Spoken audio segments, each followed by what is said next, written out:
savez, les charismes que nous recevons, quand Paul parle de la richesse de sa grâce, mais les charismes que nous recevons sont des richesses spirituelles. Ce sont des ornements divins. Quand on vous parle de l'habit du grand prêtre, quand on vous parle des pierres précieuses de Satan, qui s'appelait Lucifer, et des pierres précieuses dans le ciel, en réalité, ce sont les charismes, les dons du Saint-Esprit. C'est pourquoi si tu n'aspires pas aux dons spirituels, c'est difficile dans le combat contre le diable. Je prie que Dieu fasse de nous une habitation de l'Esprit. Amen. Désirons le Saint-Esprit. Paul dit de ne pas le désirer un peu, de ne pas le désirer pendant les fêtes. Il dit de le désirer jusqu'à toute la plénitude de Dieu. Que chacun soit rempli jusqu'à toute la plénitude de Dieu. Parce que frère, les dons sont illimités. Yes. Il faut écrire cette déclaration. Les dons sont inaliénables. Yes. Ça veut dire quoi? Ça veut dire que les dons que nous recevons de l'Esprit de Dieu ne peuvent pas être vendus. On ne peut pas les céder à quelqu'un. C'est nous-mêmes.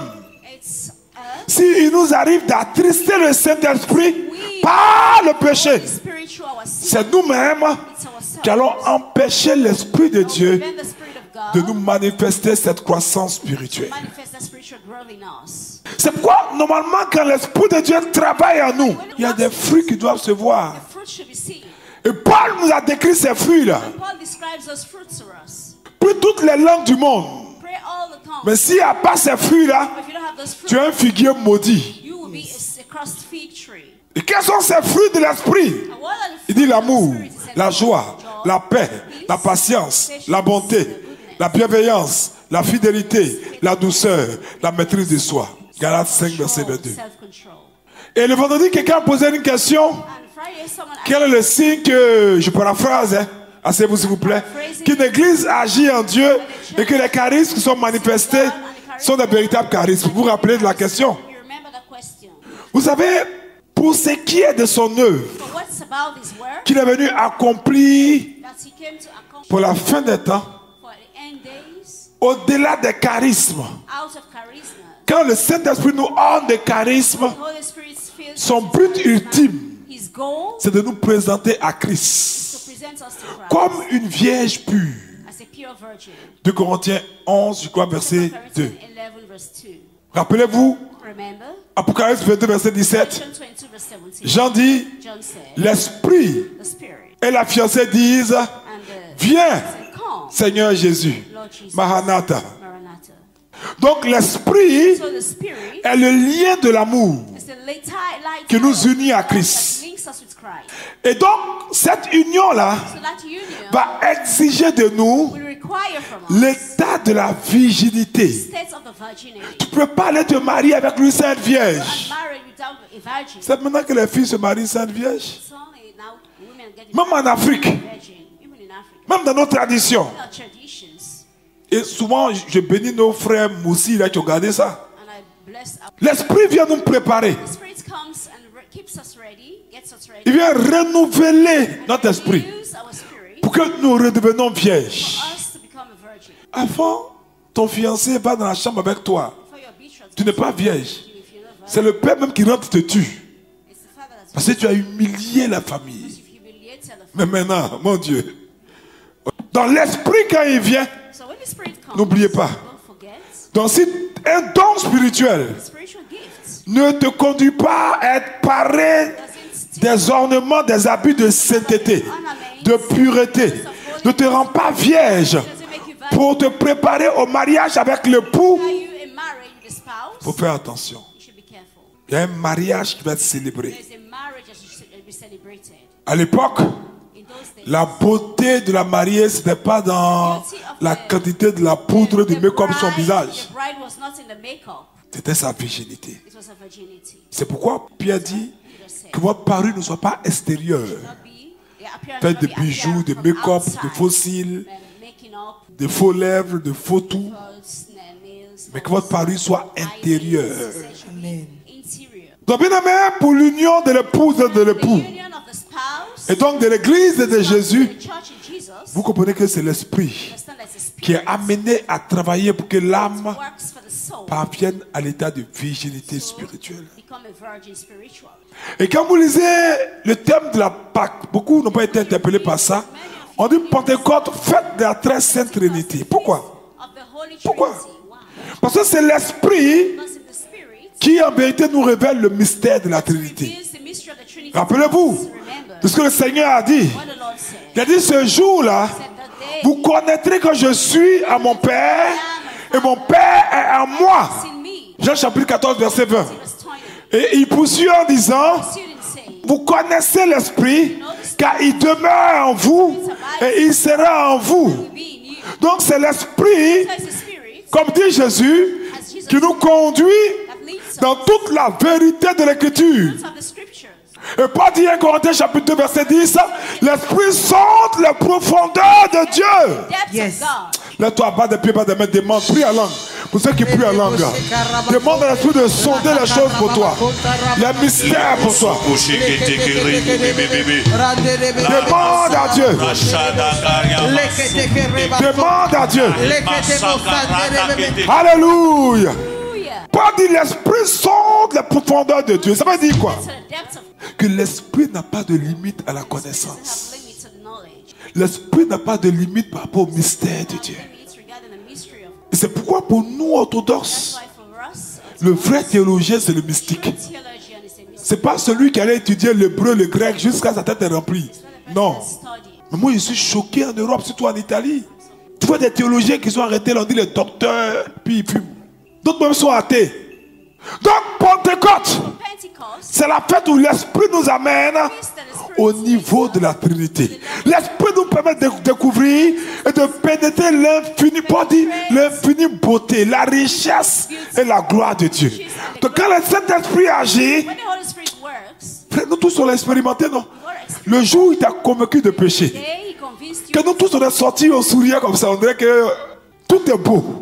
Bon, toi tu es sûrement baptisé, tu peux faire certaines expériences. De quand on parle de ça, tu nous regardes bizarrement. Ce jour-là, quand tu sors, tu as l'impression que la terre est... le soleil même tu es. Je comprends pourquoi ce saint, il dit, Sœur Soleil. Et je me rends compte que beaucoup d'orthodoxes, de catholiques n'ont pas fait l'expérience de l'amour de Dieu. En fait, beaucoup sont baptisés, mais ils ne sont pas nés de nouveau. La vérité, c'est ça. C'est pourquoi ils sont attachés au rite comme des féticheurs. Reçois le don. Amen. Reçois la grâce. Je reçois. Aujourd'hui, l'Esprit de Dieu qui te révèle. C'est lui qui peut nous révéler le nom du Père et du Fils.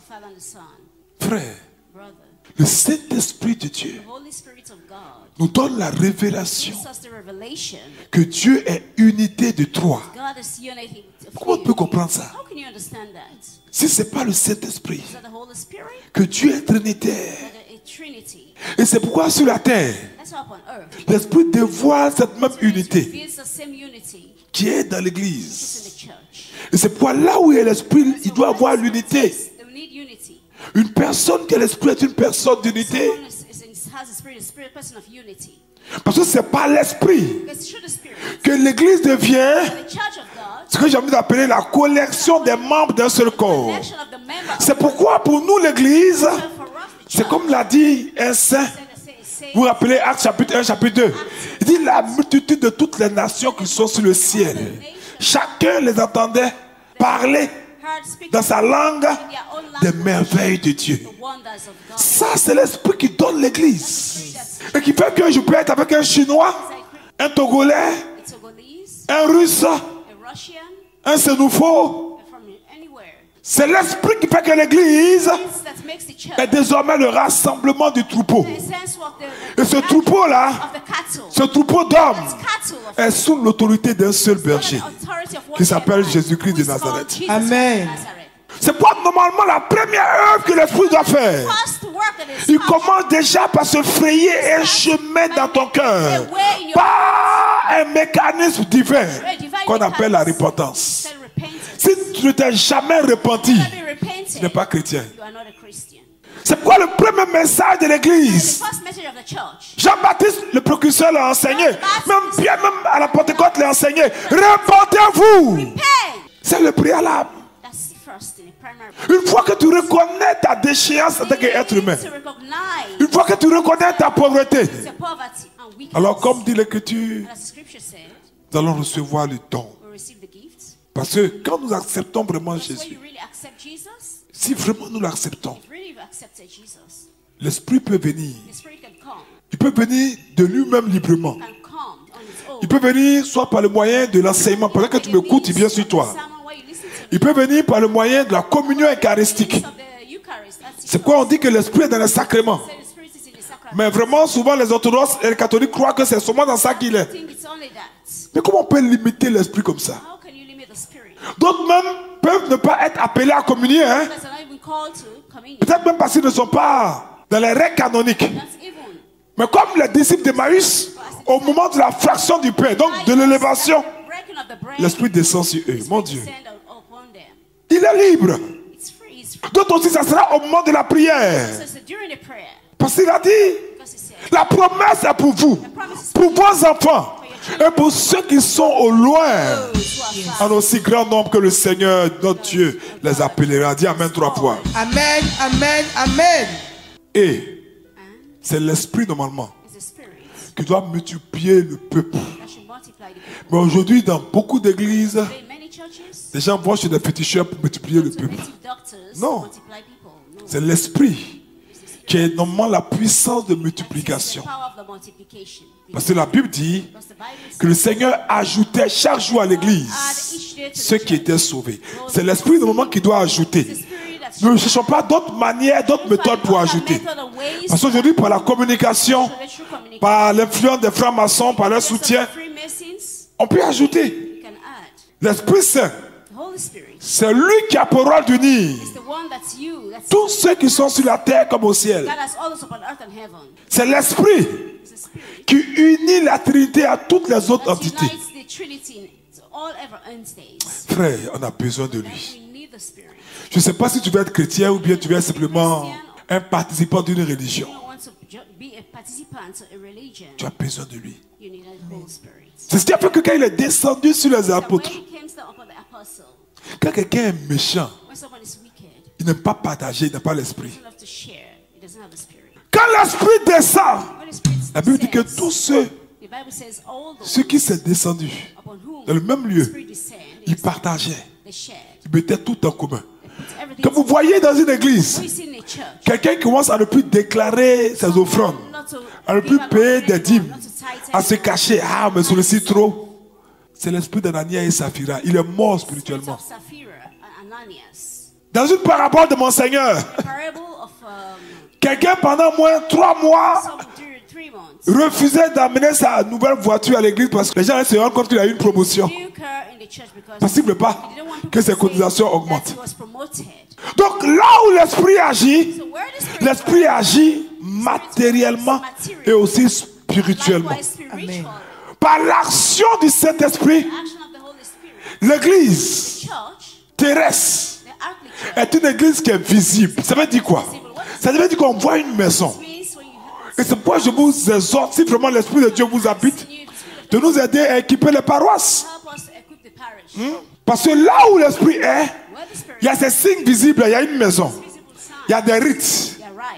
C'est pourquoi l'église terrestre, c'est en même temps, je le dis, une église matérielle, mais et surtout aussi une église spirituelle, une église invisible, sans temple, sans symbole.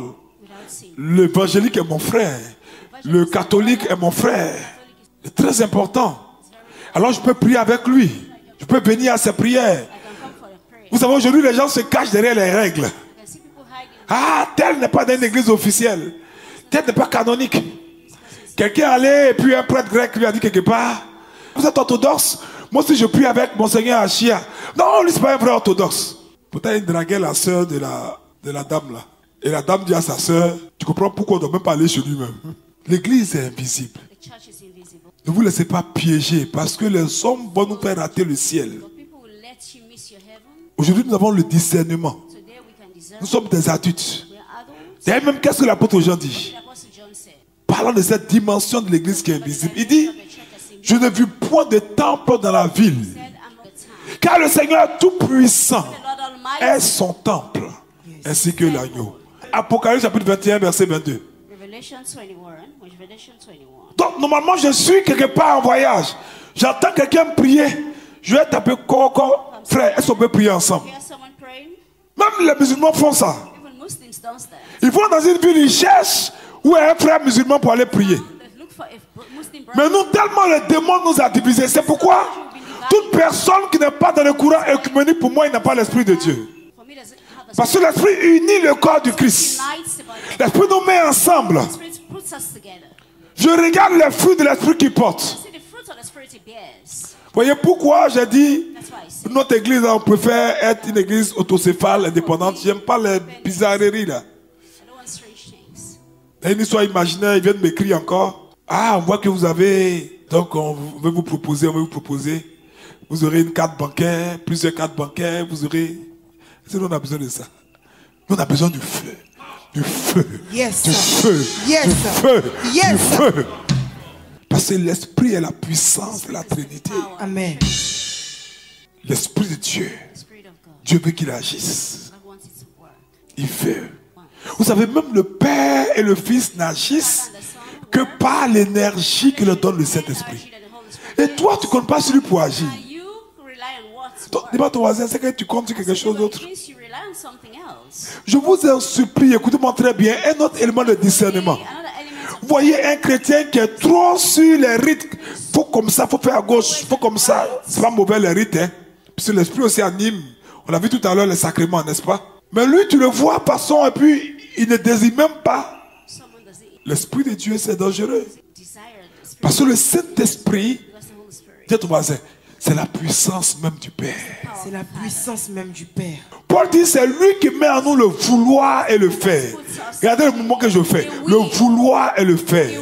Donc quand l'Esprit descend sur nous, l'Esprit est également la puissance que nous fait vouloir et faire. Et c'est comme ça que le Saint-Esprit nous donne de faire des miracles, de faire des œuvres du Christ. Et même de nous aimer les uns les autres. Amen. Mets les deux mains sur le pot de ton voisin. Maintenant, demandez les temps, demandez. Donne-nous, Seigneur, le vouloir le faire. Donne-nous le vouloir le faire. Parce que Pentecôte, c'est la fête de l'Esprit vainqueur. Pentecôte, c'est la fête dans l'église. C'est la fête de l'amour. C'est la fête de la fraternité. Pentecôte, la fraternité est activée. La fraternité est mise en pratique. La fraternité est sentie. La fraternité est agissante. Pentecôte, c'est la fête où nous baignons dans sa présence spirituelle. Le Saint-Esprit, l'Esprit de Dieu, est l'élément de communion. Soyons en communion. Communion d'âme, communion de corps, communion d'esprit. Alléluia. Amen. La Pentecôte veut dire que désormais, toi et moi, nous sommes tous plongés dans un même baptême. Amen. Plongés dans le même océan d'amour. Amen. Et dans cet océan-là, chacun a une goutte de la plénitude divine. Et cette goutte a besoin de tous pour devenir plénitude. C'est pas le Saint-Esprit. Vous savez, je vais vous dire quelque chose qui va peut-être vous choquer. Ça peut peut-être ne pas être trop théologique, mais en réalité, le Saint-Esprit est le vrai roi du ciel. Amen. Il est le roi du ciel spirituel. Le Saint-Esprit règne sur la Trinité. C'est lui qui fait la jonction. C'est lui. Le Père ne peut rien faire sans lui, le Fils sans lui. Maintenant, je ferme la parenthèse. Alors, il a besoin aussi de régner sur nous par son amour consolateur. Que ce soit la descente de l'Esprit de Dieu accomplisse pour nous l'une des œuvres de sa manifestation. Amen. La réconciliation de Dieu avec les hommes. Amen. Que nous soyons réconciliés avec Dieu. Amen. Parce que le péché est la Because rupture. sin is the rupture. C'est le signe que la communion avec l'Esprit The est sign brisée. that the fellowship with the Spirit has been Saint broken. Jacques Chrysostome dit, John Chrysostom says, l'envoi du Saint-Esprit sense of the Holy Spirit est la preuve is the proof de la of réconciliation. reconciliation. Et Saint Athanase le Grand a dit Antanas, the great saint, quelque chose de tellement beau. something so Je vais terminer avec ça. so nice, I'm going to round up with Il that. nous fait comprendre que Let us understand that le Fils de Dieu the Son est devenu homme. has become man. C'est-à-dire quelque chose qui est esprit devient chair. Which is spirit of God, flesh. Puisque Dieu est esprit, non? Since God is spirit, Le Fils de Dieu, the Son of God, l'esprit devient chair. spirit become flesh, Il est devenu homme. became man. Il a porté la chair afin que l'homme, Flesh, so that l'homme man devienne à nouveau becomes porteur de a l'esprit. new carrier of the spirit. Et il dit, And he said, c'est pour cette raison that's the reason why que le that the Fils, Son, le Verbe du Père, the Word of the Father, est devenu homme has parfait. become perfect man. Afin que les hommes, So that man, quand ils sont unis avec le when they are Saint-Esprit, united to the Holy Spirit, deviennent un esprit. becomes a Amen. spirit. C'est comme ça que le That's how Dieu qui porte la chair, God that bears et nous, flesh and qui sommes us, des hommes, who are men, maintenant nous portons now we bear l'esprit. the spirit. Tu as besoin de lui. You need the spirit. Je te dis la I'm vérité. telling you the truth. Lève les deux mains au ciel. Lift up both hands in heaven. Lève les mains très haut et garde le silence. Lift your hands. Pendant une and be minute. quiet for a minute. Tu as besoin de lui. You need a spirit. Tu as besoin de lui. You need a spirit. Si vraiment, If really, c'est pas les bénédictions qui nous intéressent seulement. it's a blessing that Si vraiment nous voulons avoir une relation really avec want to have lui, a relationship with the tu as Holy besoin Spirit, de lui. you need a spirit. C'est une position d'abandon. On dit j'ai It's a besoin de position toi. of surrender. Say, I need you. Cet esprit, j'ai besoin de Holy toi. Spirit, I need you. Je veux m'abandonner à I toi. want to surrender to you. Le vendredi, j'ai dit Friday, I said, que la nouvelle naissance, on entre par la foi. the new birth is what Mais done. pour être rempli de l'esprit, il faut To receive the s'abandonner. spirit, you need to surrender. Il faut s'abandonner à You need lui. to surrender to Him. Abandonne-toi.